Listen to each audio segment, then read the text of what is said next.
मेरी बहन टीवी के सामने बैठकर अपना फेवरेट शो देख रही थी।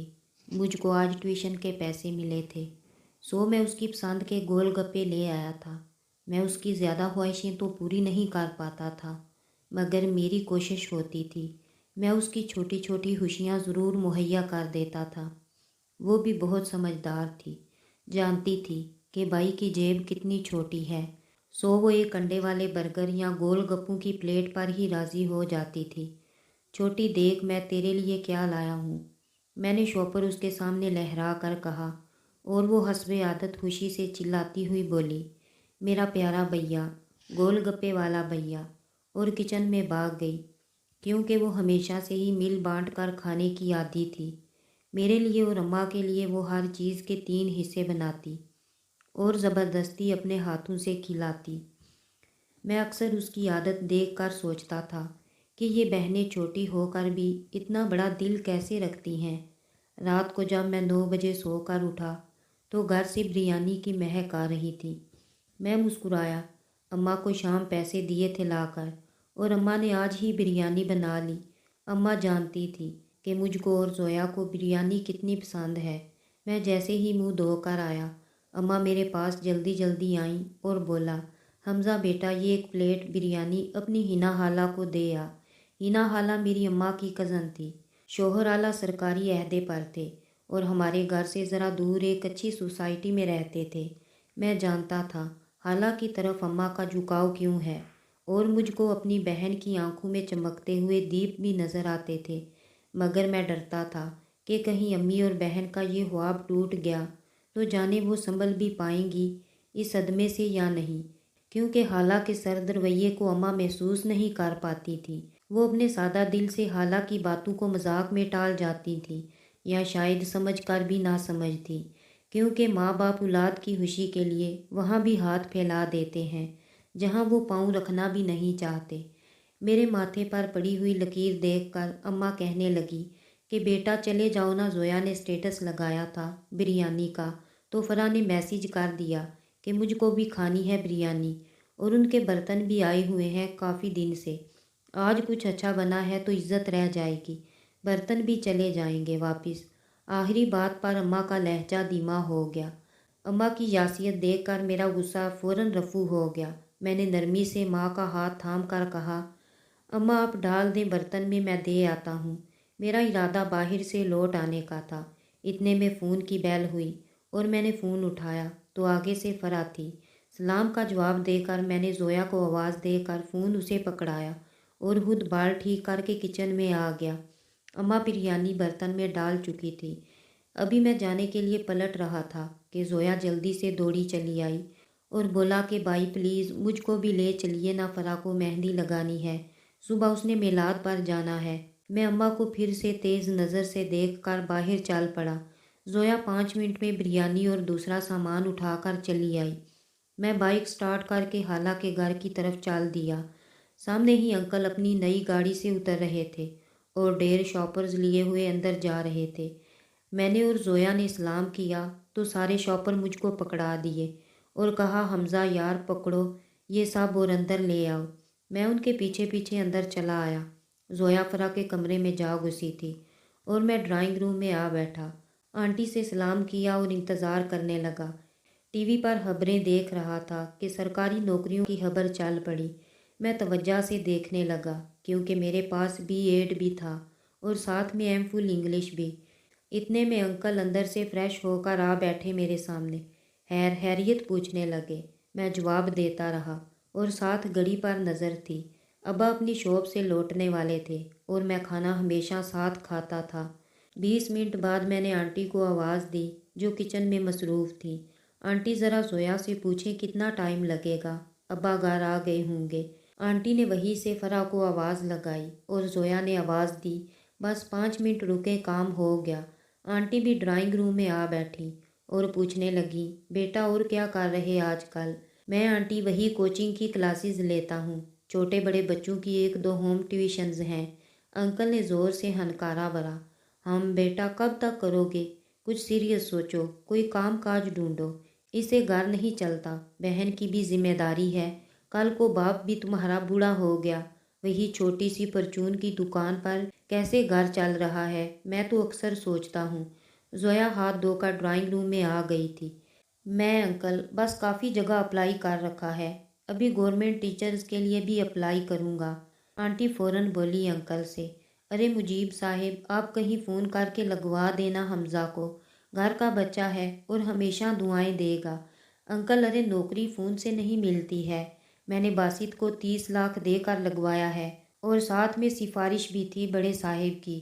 क्यों भाई हमज़ा, कितना बजट है तुम्हारा? मैं एकदम गड़बड़ा गया। अंकल, मेरे पास तो कोई बजट नहीं। अंकल, हम बेटा तो फिर बात ये है कि नौकरी वोकरी तो भूल जाओ, ऐसा करो कोई ठेला लगा लो, आलू चाट या गोल गप्पे का, अच्छी खासी इनकम है। हमारे पुराने पड़ोसी थे ना कुरैशी साहब, वो और उनके बेटे कर रहे हैं, अच्छी रोज़ी निकल आती है, साथ में घर की खवातीन भी शामिल रहती हैं, ऐसे छोटे मोटे काम के लिए नहीं रहती बैठी। उन्होंने आखिरी बात जोया की तरफ देख कर कहा। जोया की आंखें पानी से भरी हुई थी। तज़हीक के एहसास से मेरे कान की लुएं सुरह हो रही थी और मैं सोच रहा था कि आज मैं यहाँ क्यों आया। इतने में अंकल का बेटा बासित भी काम से लौट आया। गर्मजोशी से उसने हाथ मिलाया तो मुझको भी मजबूरन उठकर उसे हाथ मिलाना पड़ा और मैंने अपने होंठों पर जबरी मुस्कुराहट सजा ली। अंकल, आ गया मेरा बेटा, पूरा 1,20,000 तनख्वाह लगी है और गाड़ी भी मिल गई है। मैंने बासित की तरफ देख कर कहा, यार मुबारक हो बहुत बहुत। बासित खुशी से बोला, अरे यार खैर मुबारक। वो मुस्कुराकर जिस समत देख रहा था, मैंने उसके ताक़ुब में देखा। जोया की आंखों में आंसू की जगह अब गुस्सा था। उसकी छोटी सी नाक सुरख हो गई थी। मैंने दिल में कहा, पगली। आंटी ने उठकर जोया से कहा, जोया चलो बेटा, मेरे साथ खाना लगवा दो। जोया, नहीं आंटी, खाना आप लोग आराम से खाइए, अब्बा अम्मा इंतज़ार कर रहे होंगे। खाना तैयार था, मैं फ़रा की वजह से आ गई थी। अंकल चमक कर बोले, हाँ मेहंदी लगाने में तो बेटा ऐसा होता है, जब कोई बुला ले जाना पड़ता है। मैंने गुस्से से अपने दांत भींच लिए। मैं नहीं चाहता था कि मैं कोई बदतमीज़ी कर बैठूं। अंकल मज़ीद बोले, और बेटा खाना ना सही, मैं समोसे रोल और जलेबी लाया हूँ, जाओ घर लेती जाना। और खाने में क्या होगा, वही दाल चावल या फिर रोटी। अरे उम्र बीत गई मगर भाई साहब और आपा आज भी वही खड़े हैं। आंटी किचन में अजलत में गई और बहुत सा बेकरी का सामान प्लेट में डाल कर ले आई और जलेबी भी साथ में, कागज़ भी शीरे के लिए। आंटी ने ज़बरदस्ती सामान जोया को पकड़ा दिया और बोली, बेटा तुम्हारे अंकल की आदत है मजाक की, तुम तो जानती हो, आपा से कहना जल्दी चक्कर लगाऊंगी मैं। जोया ने मेरी तरफ देखा और मेरा इशारा देखकर चुपचाप सामान पकड़ लिया। मैं अंकल और बासित से हाथ मिलाकर तेज़ी से बाहर निकला और दोनों बहन भाई घर आ गए। मुझको रास्ते में महसूस हुआ कि मेरी बहन रो रही है, मगर मैं चुप रहा। मेरे जहन में आंधी चल रही थी। मैं घर पहुंचकर अब्बा को अपना उदास परेशान चेहरा नहीं दिखाना चाहता था, सो खुद को कंपोज किया। अब्बा अम्मा भूखे बैठकर इंतज़ार कर रहे थे। अब्बा बहुत प्यार से हम दोनों बहन भाइयों से बात करते रहे। जोया ने सामान अम्मा को पकड़ा दिया और मैंने देखा वो काफ़ी चुप है, मगर खुद को नॉर्मल करके बैठी हुई है। खाने के साथ अम्मा ने हाला का दिया हुआ समोसे रोल और जलेबी भी दस्तरख्वान पर लाकर रख दी थी। हम दोनों ने खाना खाया तो जलेबी वाली प्लेट मेरे सामने थी। मैंने चौंक कर देखा, मेरी सीवी जलेबी के नीचे दबी थी। मैंने वो निकाल ली और हैरत से देखने लगा। जोया ने भी देखा, अब्बा ने भी, और अब्बा अम्मा की तरफ घूरने लगे। समोसे रोल के नीचे से मेरे डॉक्यूमेंट की कॉपी निकल आई। मैं समझ गया था कि ये सामान हाला ने क्यों दिया है। मैंने नॉर्मल होकर जलेबी खाई, खाना पहले ही खा चुका था। खाने के बाद मैं कमरे में उठाया। जोया मेरे पीछे थी। भाई हम गोलगप्पे का ठेला लगा लें, जोया ने मजबूत लहजे में कहा। मैं मुस्कुरा उठा और बोला, हाँ बहना, तुम्हारी दुआ पूरी करने का टाइम आ गया है। मैं हंस पड़ा, गोलगप्पे वाला भाई, ये एक मुश्किल वक़्त था। मैंने और जोया ने अम्मा को कैसे राज़ी किया। अम्मा बहुत गुस्सा हुई, बहुत धमकी दी, मगर अब्बा खामोश रहे। वो खुद भी सदमे में थे और शायद वो कहीं सोच रहे थे कि इस सब का ज़िम्मेदार वो हैं। मगर मैं जानता था, अब्बा के पुराने जूते टूटे हुए थे और मेरे और जोया के स्कूल के शूज़ आ जाते थे। अब्बा ने अम्मा से कहा कि जो मेरे बच्चे चाहते हैं उनको करने दो। अम्मा चुप हो गई। जोया ने अपने जहेज़ के लिए हुए डिनर सेट को निकाला। अपने कुकर को निकाला और यूं हम दोनों बहन भाइयों ने 3 दिन के अंदर गोलगप्पे का सेटअप बना लिया। कहते हैं दोस्त भाई से ज़्यादा वफादार होता है। दोस्त ने कुर्सी और टेबल ले दी। एक दोस्त के अब्बू ने नया ठेला और चौथे दिन हम एक अच्छी जगह पर अपने स्टॉल समेत खड़े थे। मैंने जोया को प्यार से समझाया था कि कल को उसकी शादी होनी है, वो घर बैठकर तैयारी करे, मैं अकेला स्टॉल चला लूँगा। मगर वो अपनी बात पर डटी रही। कल की फ़िक्र कल करेंगे, पहले आज को ठीक कर लें। पहले रोज़ ही दोस्त अपनी अपनी फैमिली को साथ लेकर आ गए। मेरे काम की शुरुआत करवाने दो।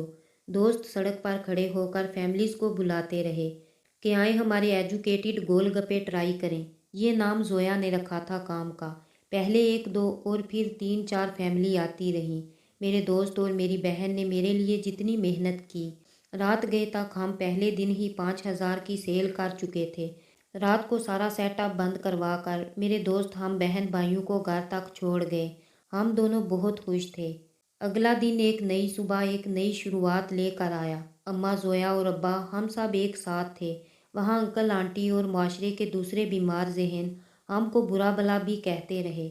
घर के नंबर पर बार बार अननोन कॉल आती रही। मैं जानता था जोया बासित को ब्लॉक कर चुकी है, सो हर बार उसको रॉन्ग नंबर कहकर कॉल कट करते देखता और मुस्कुरा देता। मेरी बहन बहुत मजबूत थी, मगर फिर भी कभी कभी हिम्मत हार देती तो जल्दी सोने का कहकर अपने कमरे में चली जाती। काम अच्छा चल पड़ा था। सरकारी टीचिंग भी मिल गई थी। रात को गोलगप्पे लगाता, दिन में ड्यूटी करता। अम्मा जोया ने काम के लिए हेल्पर रख ली थी। मैंने स्टॉल से दुकान का सफ़र तय कर लिया था। जोया का रिश्ता एक दोस्त के घर से ही आया। जब उससे पूछा तो कहने लगी, लड़के को बता देना मैं एक गोलगप्पे वाले की बहन हूँ, बाद में कोई मसला ना करे। मैं मुस्कुरा दिया। जोया की शादी हो गई है। एजुकेटेड गोलगप्पे का नाम बढ़ता जा रहा है। शहर में मुख्तलिफ जगह हमारे स्टॉल हैं और हम उन लड़कों को आगे बढ़कर अपने साथ शामिल करते हैं जो पढ़ लिख कर अपने ख़ानदान के लिए एक अच्छी नौकरी ढूंढने में नाकाम रहते हैं। ये मुआशरे का एक असल चेहरा है। जब कोई आपको अपना समझकर आपसे मदद मांगता है तो आपको खुश होना चाहिए कि अल्लाह ने आपको इतनी हैसियत दी है। चोरी हराम का माल, रिश्वत, पढ़े लिखे लोग अपनी डिग्री हाथ में लेकर घूम रहे हैं और जिनके हाथ में ज़रा इख्तियार है वो फ़िरौन बनकर बैठे हैं। कोई भी काम बुरा नहीं होता। हराम खाने से बेहतर है कि कोई भी छोटा मोटा काम करके इज़्ज़त से अपने घर वालों को रिज़्क़े हलाल मुहैया किया जाए। दोस्तों, अपनों का साथ हो तो किस्मत भी बदल जाती है।